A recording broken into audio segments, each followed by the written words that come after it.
যে ফজরের নামাজ পড়ে না, শয়তান তার দুই কানে পেশাব করে দেয়। শয়তান পেশাব করে দেয়। নবী সাল্লাল্লাহু আলাইহি ওয়াসাল্লাম বলেন, ফজরের নামাজ না পড়ে যেই নাফরমান ঘুম থেকে জাগে, ঘরের বাইরে বের হয়, সে শয়তানের ইবলিসের পতাকা নিয়ে বেরোয়। রায়াতুশ শয়তান, শয়তানের পতাকা নিয়ে বেরোয়। এজন্য দোস্ত, আমরা এটা বোঝা উচিত। আমার কথা, প্রথম কথাই প্রত্যেকেই বোঝা উচিত, আমি মুসলমান, আমার একজন আল্লাহ আছে, আমার শ্রেষ্ঠ রাসূল আছে, আমার একটা কিতাব কোরআন আছে, আমার একটা ধর্ম ইসলাম আছে। চারটি সর্বশ্রেষ্ঠ নিয়ামত আমার আছে। আল্লাহ আমার রব, মুহাম্মদ সাল্লাল্লাহু আলাইহি সাল্লাম আমার রাসূল, কোরআন আমার কিতাব, ইসলাম আমার ধর্ম। এই চারটি সর্বশ্রেষ্ঠ নিয়ামত থাকার পর আমি পথহারা হব। তুমি চরিত্রহীন হবা কেন? তুমি দুশ্চরিত্র হবা কেন ভাইয়া? কিসের অভাবে নষ্ট হয়ে গেল? কিসের অভাবে? খোদার 365 দিনের এক বছরে তোমরা যেই ছেলে কোনোদিন ফজরের নামাজ পড়লা না, প্রিয় ভাই, ইনসাফের সাথে বলো, এটা মুসলমান? মুসলমানের বাচ্চা তো নিকৃষ্ট।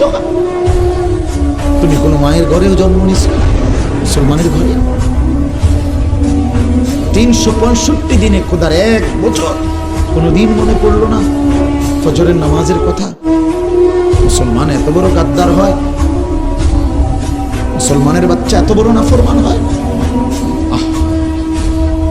আফসোস। ওই মা যে 2 বছর দুধ পান করাইলেন এজন্যই, মা যে 9টা মাস পেটে ধারণ করলেন এজন্যই। এক মা তার সন্তানকে বুকে ধরায় দুধ পান করাইছে 2 বছর, এই আশায় যে 16 বছর বয়সে আমার ছেলেটা দিন রাত উলঙ্গ ছবি দেখবে, নারী আর ছবি আর মাতালের মতো জিন্দেগি কাটাবে।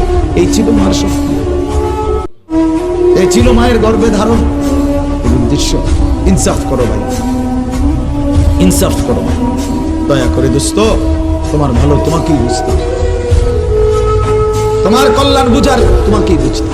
এই পৃথিবী স্বার্থপর, স্বার্থপর এই দুনিয়া। কেউ কাউকে মনে রাখে না, কেউ কাউরে মনে রাখে, কেউ কাউরে মনে রাখে না।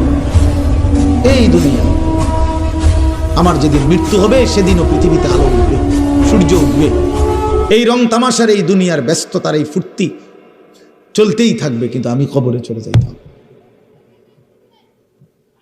এই জন্য আমাদের প্রত্যেকেই এটা ইনসাফের সাথে ভাবা উচিত। অনিবার্য এক বাস্তবতা, প্রিয় ভাই, চিরন্তন এক সত্য যে আমাকে মরতে হবে। পৃথিবীর কোনো যুক্তি, কোনো বিশ্লেষণ, কোনো শক্তি, কোনো ক্ষমতা, কোনো বাহাদুরি দিয়েই যেহেতু মৃত্যুকে আমি আড়াল করতে পারবো না, কবরকে আমি ঠেকাইতে পারবো না, অতএব যেই পরিস্থিতির মুখোমুখি আমাকে হতেই হবে, বুদ্ধিমান বিবেকবান উচিত সেজন্য নিজে প্রস্তুতি নেয়। যেহেতু কবরে যেতেই হবে আমাকে, কোনো যুক্তি নাই বলে আমি বুঝি নাই, না, না বুঝলেও মরে যাবে, খেয়াল না করলেও মরে যাবে, হাসলেও মরণ, কাঁদলেও মরণ। সুখের অট্টালিকাতেও মৃত্যু হয়, জীর্ণ কুঠির কুড়ে ঘরেও মৃত্যু হয়। জীবনে যে কোনোদিন সুখ দেখে নাই সেও মরে যাবে, জীবনে যে কোনোদিন দুঃখ দেখে নাই সেও মরে যাবে।